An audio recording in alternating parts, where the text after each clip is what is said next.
来看一个上新的消息，总统才打宣说，邦交国陆陆今仔宣布甲台湾断交，承认中华人民共和国。陆陆捌伫2002年甲咱国断交，甲中国建交，也毋过2005年搁再甲咱恢复邦交。去年的3月，洪都拉斯甲咱国断交了后，即马搁加上陆陆是总统蔡英文任内第10个断交的邦交国。目前咱的邦交国只剩12个。咱国外交部就表示讲，为着要维护国家尊严甲主权，马上停止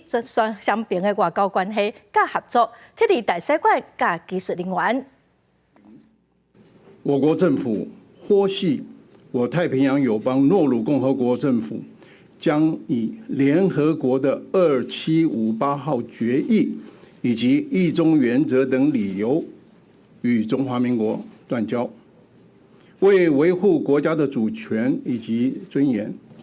我国决定自即日起终止与诺鲁共和国的外交关系，全面停止双边合作的计划，撤离大使馆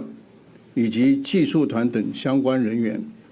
并要求诺鲁关闭其驻台大使馆。特别选在我国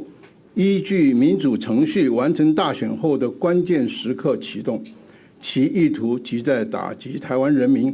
引以为傲的民主自由，赤裸裸地向世界展现共产集权的本质。